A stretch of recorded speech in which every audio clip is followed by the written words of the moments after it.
성장성이 돋보이는 유망 종목 알아보는 시간이죠. 낭중지출 스몰캡. 오늘은 KTB투자증권 최종경 연구위원과 함께합니다. 안녕하세요. 예, 안녕하십니까? 네. 지지난주죠? 네. KT스 소개해 주셨는데 예, 맞습니다. 그거 한번 점검하고 넘어가죠. 예. KT스는 말씀드렸던 것처럼 KT 통신그룹의 그 콜센터를 대행해주는 자회사입니다. 현재 일반 컨택센터라고 해서 그 다른 회사의 외주 물량도 계속 늘어나고 있는 상황이고요. 네. 말씀드렸듯이 1,500억 시가총액에 800억 넘어가는 현금성 자산 보유도 지금 계속 든든한 상황입니다. 네. 2주 동안 주가가 그렇게 썩 재미는 없었는데요. 조금 소폭 하락한 것으로 알고 있는데 하반기 투자 유망 종목으로, 하반기 전략 종목으로 계속 관심을 가지고 추천을 드리고 있는 상황입니다. 네. 좀 장기적으로 보라고 그때 말씀을 해주셨던 것 같아요. 네, 맞습니다. 그 현재 텍스 리펀드 사업이라고 네. 그 계속 신사업을 추진하고 있는 게 있는데요. 하반기 현재는 이렇게 큰 수익이 나는 사업 부분은 아니지만 네. 하반기 또 내년, 또 후년 지나갈수록 시장이 급성장을 하면서 그쪽에서 신사업의 수익 기여가 점점 더 커질 거라고 기대를 하고 있는 상황입니다. 텍스 리펀드 쪽에 한번 빵 터져주면 네. 이제 그 성장 기대감이 충족이 되면서 주가가 좀 확 올라갈 것이다. 이런 네, 예상을 저도 해봐도 그렇게 될까요? 저도 그렇게 전략을 하반기로 시점을 잡고 있는 상황입니다. 네, 그렇게 그런 스토리로 좀 쭉 가봤으면 하는 바람입니다. 네. 오늘은 어떤 기업 소개해 주실 건가요? 예, 오늘 말씀드릴 중소형 유망주는 유망주에서 특히 여행업을 추천을 드릴 네. 예정이고요. 여행업 중에 우리나라 1등 여행사인 하나투어와 2등 여행사인 모두투어를 말씀드릴 예정입니다. 와, 종목만 들어도 막 설레이는데요. 네. 네. 연구위원님 뭐 여행 계획 있으신가요? 아직까지는 없는데요. 네. 예, 올해 그렇지 않아도 뒤에서 말씀을 드리겠지만 그 휴일 날력이 워낙 훌륭해서 네. 예, 한번 좀 고민을 해봐야 되지 않을까 생각은 하고 있습니다. 네. 저도 항상 생각만 하다가 네. 이게 일단 제가 가야 되겠다 예약을 할 때쯤 되면 이미 다 뭐 마감이 돼 있고 이런 상태가 네. 되더라고요. 그래서 여행을 예약할 때는 두 가지 방법이 있는데요. 얼리버드라고 해서 아주 일찍 예약을 하거나 네. 아니면은 바로 임박해서 하거나 네. 예, 두 가지 방법을 추천드립니다. 그렇군요. 이게 막판 뭐 떨이 이런 거. 예, 그렇죠. 예. 알겠습니다. 일단 그러면 하나 투어, 모두 투어 뭐 딱 듣기만 해도 여행 업종이다. 뭐 네. 하는 기업인지 대충은 다 감이 잡히는데요. 예. 뭐 구체적으로 사업 부문이 어떻게 나뉘어져 있는지 네. 좀 설명 부탁드릴게요. 예, 그렇죠. 이 회사들은 워낙 유명한 회사들인데요. 하나투어와 모두투어는 그 해외여행 도매 판매를 전문으로 하는 기업입니다. 주력 사업 부분은 일단 패키지 여행하고 그 개별 자유 여행이라고 불리는 FIT 사업 부분 등의 그 기획 여행 알선 부분이 있고요. 네. 그다음에 항공권만 판매를 대행하고 있는 항공권 판매 사업부가 또 따로 있고요. 그다음에 여행을 가셔서 렌터카나 입장권 등 그 기타 여행 상품 관련된 그 기타 알선 상품 등이 있습니다. 또 하나 네 번째로는 하나투어는 하나투어 ITC, 모두투어는 모두투어 인터내셔널 등에서 여행업 관련된 국내 자회사들을 가지고 있는 상황입니다. 네. 2013년 기준으로 그 본사 별도 실적 기준으로 하나투어는 87%, 그다음에 모두투어는 88%의 비중이 그 해외여행 알선 그 수익에서 나왔으니까요. 네. 그 해외여행을 그 도매로 그 알선하는 수익이 양 회사의 절대적인 이익 구조라고 말씀드릴 수 있습니다. 네. 이게 듣다 보니까요. 네. 최근에 이 세월호 참사 등으로 뭐 여행을 취소한다거나 뭐 해외 이벤트도 뭐 취소하는 기업들이 늘었다 이런 소식들 많이 들리거든요. 이런 것들이 어떤 여행주에 좀 어떤 실적과 좀 관계는 없을까요? 그 대외 변수가 충분히 큰 실적에 영향을 네. 미칠 수가 있고요. 그럼에도 불구하고 오늘 여행업에 대해서 좀 말씀을 드린 이유는 네. 그 국내에 있는 내국인들이 해외를 출국하는 출국자 수가 있습니다. 네. 어떻게 보면 여행업의 가장 큰 바로미터가 되는 시장 그 데이터라고 말씀드릴 네. 수가 있는데 말씀드렸던 내용하고 같이 그 제가 그래프를 보면서 말씀을 좀 드리도록 하겠습니다. 네. 내국인 출국자 및 전년비 성장률 그래프를 제가 지금 보여드릴 예정인데요. 보시면은 2005년부터 해서 2007년까지 계속 성장을 하다가 8년하고 9년에 급격히 내려가는 걸 볼 수가 그러네요. 있습니다. 예, 성장률 자체도 마이너스 성장률 찍히는데 기억하시는 것처럼 이때는 전 세계적인 금융위기가 그러네요. 닥쳤습니다. 네. 그래서 말씀드린 것처럼 이렇게 전 세계적인 그 대외 변수가 그 여행업에 크게 영향을 미칠 수가 있는데 네. 또 하나 재미난 거는 여행업은 이 풍선 효과라는 게 있어서 2009년도에 여행을 안 가시면은 그 여행객들이 2010년에 가면서 네. 급증하는 효과가 나옵니다. 네. 예, 그래서 또 2010년에 여행을 워낙 많이 가시니까 2011년도에는 조금 이제 잠잠하게 내려왔는데 제가 여행업에 대해서 좀 오늘 긍정적으로 말씀드리는 이유는 네. 2012년, 13년, 14년 지금 3년째 계속 10%대에 왔다 갔다 하는 안정적인 성장을 3년째 지속하고 있는 상황입니다. 네. 여러 가지 대외 변수에도 불구하고 네. 현재 그 내국인 출국자들의 그 해외여행 그 숫자는 매년 최고점을 기록하면서 그 갱신을 하고 있는 상황이라서 올해 역시도 그 연간으로 볼 때는 매우 훌륭한 시장 상황이라고 말씀드릴 수 있습니다. 네. 근데 이제 해외 여행자 수가 늘었다. 는 것이 과연 그럼 하나 투어와 모두 투어를 통해서 간 것이냐, 뭐 이런 거에 이제 또 이 실적에 관계가 있을 것 같은데 실질적으로 예. 네, 뭐 하나 투어를 통해서는 얼마나 나가고 네. 뭐 모두 투어를 통해서는 얼마나 나가는지 좀 설명을 좀 해주세요. 네, 제가 그래프를 하나 더 보여드리면요. 네. 요번에 보여드릴 그래프는 아까하고 같은 막대 그래프인데요. 전체적인 출국자 수 중에 그러면 하나 투어를 통해서 얼마, 모두 투어를 통해서 얼마가 나갔는지 그 MS를 그려놓은 그래프입니다. 네. 하나 투어를 통해서는 작년에 작년에 19.4%가 하나 투어를 통해서 외국에 출국을 하셨고요. 모두 투어를 통해서는 9.9%의 내국인들이 해외여행을 가셨습니다. 야, 이렇게 점유율이 높아요? 양사를 합치면 30%가 되죠. 네. 더 재미난 거는 양사의 합산 그 점유율이 매년 계속 늘어나고 있는 상황입니다. 네. 올해 하나 투어는 20%가 넘어갈 거로 보이고요. 네. 모두 투어는 10%를 돌파할 것으로 보이는데 이런 이유는 이런 대형 여행사들이 그 많은 물량에 특히 네. 해외 호텔도 그렇고 항공권도 그렇고 많은 물량을 더 그 다른 회사보다 싸게 잡아오니까 여행객으로 하여금 더 싼 값에 좋은 물건을 이렇게 제공을 하면서 네. 이 대형사들의 그 여행업 그 시장 점유율 집중 현상은 계속 지금 늘어나고 있는 상황입니다. 네. 또 하나 참고적으로 말씀드릴 것은 여기다가 하나 투어, 모두 투어와 그다음에 이제 작년에 신규 상장한 모두 그 인터파크 INT의 네. 여행 사업 부분까지 합치게 되면은 현재 이 세 개 대형 여행업 회사들의 점유율이 50% 육박하고 있는 어머나. 상황입니다. 네네. 그러니까 여행 업종도 이 승자 독식의 이 법칙이 딱 적용이 되고 있네요. 예, 승자 독식의 법칙이 적용이 되는 근본적인 이유는 네. 규모의 경제 때문에 네, 그렇습니다. 네.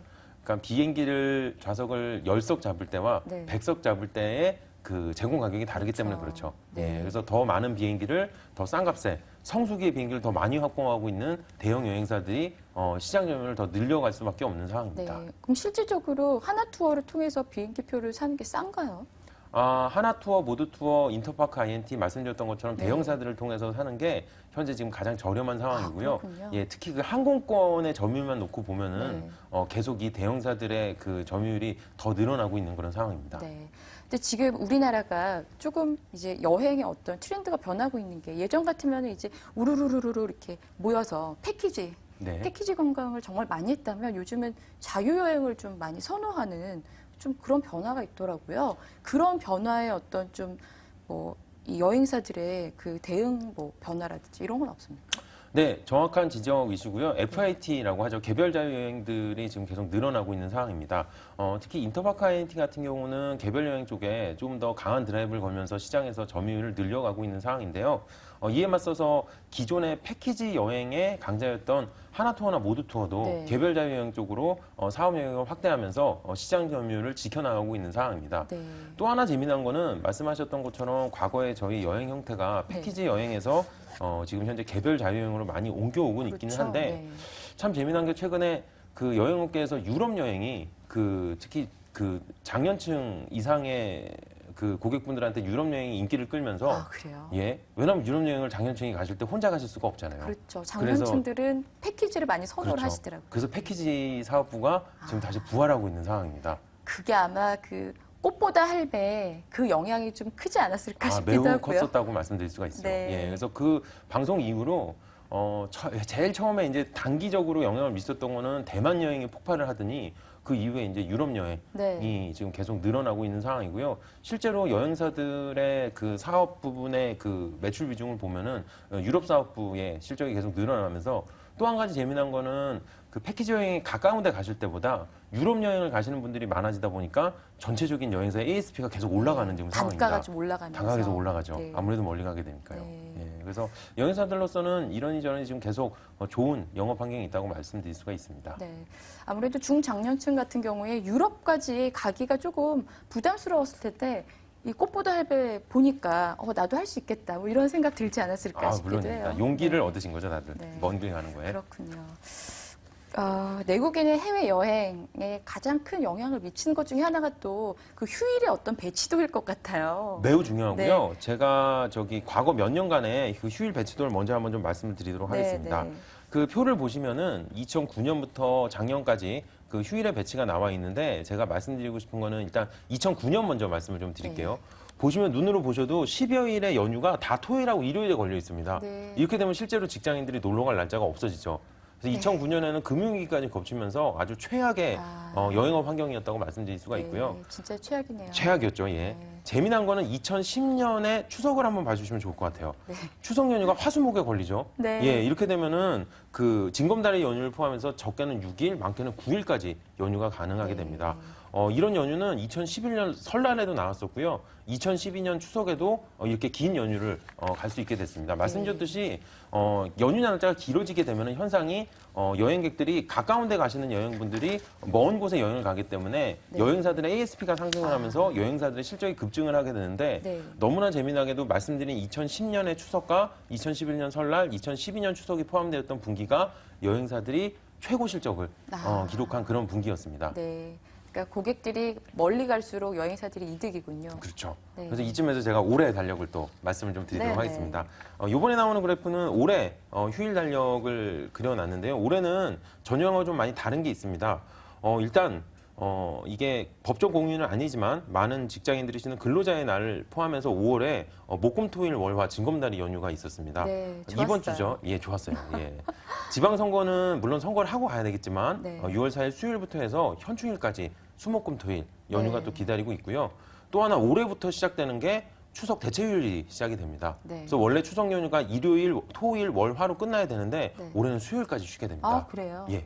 몰랐네요. 대체휴일제는 올해부터 시작을 하게 되고요. 네. 여행업 환경에 있어서 매우 긍정적인 뉴스죠. 네. 또 하나 한글날이 원래 공휴일이 아니었다가 작년부터 한글날이 부활이 됐습니다. 야. 게다가 목요일에 또 포진이 되어 있네요. 야. 예, 이렇게 휴일이 목요일이나 화요일, 월요일이나 금요일에 있는 것도 좋은데 영역한테는 네. 목요일이나 화요일에 있는 것도 징검다리 연휴로 매우 긍정적인 환경입니다. 좋죠. 네. 예. 저희 지금 기고만장 담당하시는 PD님도 이번 주 금요일이죠? 예, 휴가 내신다 그러시더라고요. 그렇죠. 금요일 네. 날. 그러면 이렇게 쭉 쉬시는. 예. 그래서 그거는 이렇게 그러니까 휴일 날짜가 많아지면 많아질수록 국내 여행업 환경에는 매우 긍정적인 상황이라고 말씀드리고 있습니다. 네. 부럽습니다.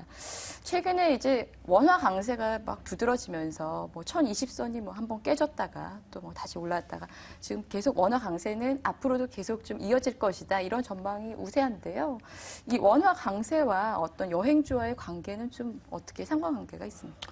네, 결론은 여행사들이 환율 변화에 따라서 장기 계획을 세워서 그 항공 및 현지 호텔의 상품을 그 장기 대량 계약을 하기 때문에요.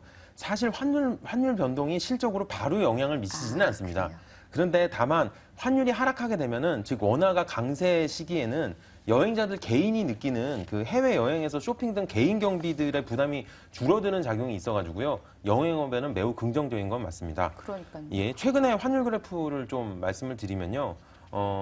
그 원달러 환율 같은 경우는 1,100원에서 1,200원대에서 현재 1,000원대 초반까지 내려와 있는 상황이고요. 네. 특히 엔화 환율 같은 경우는 1,500원을 육박하던 환율이 현재 1,000원대로 지금 내려와 있는 상황입니다. 제가 어렸을 때만 해도 그 원엔 환율이 한 2,000원 이랬거든요. 네. 그러니까 지금 1,000원, 어떤 때는 뭐 육박하던 900원대까지 막 떨어지고 이러는 거 예. 보니까 정말 일본 여행을 한번 갔다 와야겠다는 생각이 예. 막 들더라고요. 네, 일본 여행도 최근에 그래서 숫자가 다시 회복을 하고 있는 걸로 알고 있고요. 네. 특히 원달러 환율 같은 경우는 그 이렇게 동남아권을 포함한 뭐 미주권이나 뭐 유럽권뿐만이 아니라 전체적으로 영향을 미치기 때문에 말씀드렸듯이 여행사들 실적에 직접적으로 연관은 없지만 그 여행객들로 하여금 이게 싸다고 느끼는 네. 예, 그런 그 기분 때문에 그 수요는 증가하는 효과가 분명히 있다고 말씀드릴 수 있습니다. 네, 알겠습니다. 하나투어와 모두투어 일단 밸류에이션 점검을 좀 해볼까요? 네, 하나투어는 2014년 연결 기준으로 네. 매출액은 4천억 원, 영업이익 450억 원, 당기순이익 400억 원을 예상하고 있습니다. 전년 대비해서 10에서 15% 사이의 안정적인 성장을 예상을 하고 있는 거고요. 전일 주가가 6만 5천 원, 그다음에 시가총액이 7,500원 수준이기 때문에 2014년 예산 당기순이익 기준으로 PER은 18.5배를 기록하고 있는 상황입니다. 네. 결코 낮지는 않은 PER이에요. 네, 결코 낮지는 않은 PER인데요. 하나투어 같은 경우는 국내 1등 여행사의 그 지위를 지금 계속 유지하고 있는 데다가 네. 말씀드린 것처럼 개별 자유 여행이 늘어도 패키지가 늘어도 네. 지금 그 변함없는 그 점유율 상승을 이끌어가고 있는 회사이기 때문에 네. 또 하나 그 자회사들의 실적 또한 매우 견고하기 때문에 네. 하나투어의 그 프리미엄은 충분히 가능하다고 보고 있고요. 네. 뭐 올해 실적 성장만큼의 안정적인 주가 상승은 충분히 가능하다고 보고 있습니다. 네, 네. 또 하나는 지금 그래프에서도 보이시는 것처럼 그 5월 중에 하나투어 같은 경우는 주가 반등도 또 성공을 했기 때문에 네. 예, 매우 긍정적으로 보고 있는 상황입니다. 아, 네. 모두 투어도 한번 설명을 해주시겠어요? 예, 모두 투어 같은 경우는 올해 연결 기준으로 그 매출액은 1,700억, 그다음에 영업이익 200억, 당기순이익 230억 원을 예상을 하고 있습니다. 전년 대비해서 매출액은 10에서 20%, 그다음에 영업이익이나 당기순이익 같은 경우는 큰 폭의 실적 그러게요. 성장을 기대를 하고 있고요. 네. 전일 주가 수준이 2,500억 원대였기 때문에 PER은 지금 12.3배, 그다음에 그 일회성 수익을 제외해도 지금 13배에서 14배 수준 네. 정도를 기록하고 있는 상황입니다. 네. 모두투어 같은 경우는 제가 그 첨언을 드리면은 올해 실적 성장을 크게 하는 거는 매우 기대가 높은 상황이긴 네. 한데 전년의 기저효과 때문에 그렇습니다. 아. 2013년에 모두투어가 그 기대만큼 잘 못해준 아, 그래요? 예, 그런 모습이 있었습니다. 네. 그래서 그래프를 하나 조금 보여드리면은 네. 이게 하나투어하고 모두투어의 시가총액 추이를 한 그림에 나타낸 건데요. 네. 이게 하나투어가 왼쪽이고 모두투어 오른쪽. 일부러 제가 모두투어를 그 반쪽만 잡았습니다. 네. 그러면 이게 두 개가 모두투어의 시가총액이 하나투어의 반 정도를 이렇게 같이 가는 게 두 회사에 맞는 모습인데 네. 작년부터 두 개가 벌어지게 되죠. 그러네요. 예, 그만큼 모두투어가 하나투어의 절반을 못했다는 얘기고요. 네. 올해의 아까 보여드린 그런 실적 전망은 하나투어의 절반 정도 되는 실적입니다. 네. 그래서 하나투어의 절반 정도 되는 실적을 모두투어가 반등을 가능하다면은 이 정도의 시장 성장 플러스 이 정도의 갭도 회복할 것으로 보여서 제가 투자 전략까지 결론을 네. 말씀을 드리면은 네. 하나투어 같은 경우는 시장 그 1등 지위에 그런 지위를 유지하면서 그 시장이 성장하는 거에 그런 안정적인 성장을 기대하고 있는 상황이고요. 모두투어 같은 경우는 전년에 기저효과가 있기 때문에 시장 성장에다가 얹어지는 이 하나투어의 시가총액 따라가는 하나투어의 시가총액 절반을 따라가는 그런 반등을 좀 기대하고 있는 상황입니다. 네. 5월 달에 그 주가 흐름을 보시면은 사실 양사 모두 이렇게 계속 하락하는 모습을 보이고 있었는데요. 네, 네. 뭐 일단은 하나투어는 반등에 성공을 했고 이제 모두투어 같은 경우는 지금 아직 좀 바닥을 기다리고 있는 그런 상황입니다. 네. 꼭 이 두 가지 종목 중에 하나만 골라라. 이렇게 한다면 뭘 추천하시겠습니까? 투자 전략은 명확하게 나옵니다. 안정적인 투자를 선호하시는 그 성향에는 하나투어를 네. 하나투어를 투자를 해서 그 여행업 성장의 성장분을 기대하는 게 맞는 전략이고요. 네. 좀 더 공격적인 투자를 바라시는 분은 모두투어의 그 실적 반등을 그 전제로 네. 모두투어의 실적 반등과 그다음에 시장 성장까지 다 먹는 네. 그런 좀 공격적인 투자를 추천을 드리고 있는 상황입니다. 네. 최근에 다녀오신 기업 중에 조금 관심이 가는 종목에는 어떤 곳이 있었습니까? 최근에 탐방을 계속 그 유지를 하고 있는데요. 그 인터넷 쇼핑몰에 그 가격 비교를 그 하고 있는 다나와 닷컴이라는 회사가 네. 있습니다. 최근에 자동차 쪽에 다나와 자동차 쪽에 또 이렇게 트래픽이 증가하면서 네. 관련 광고 수입이 계속 늘어나고 있는 걸 보고 있어서 네. 뭐 조만간 한번 또 이 자리를 통해서 말씀을 드리도록 하겠습니다. 알겠습니다. 최종경 연구원님 오늘 수고 많으셨습니다. 고맙습니다. 감사합니다. 네. 네, 오늘 기고문장 여기까지 준비했습니다. 내일 글로벌 인베스터 코너 준비되어 있으니까요. 많은 시청 부탁드립니다. 예, 시청해주신 여러분 고맙습니다. 저는 내일 다시 뵙겠습니다.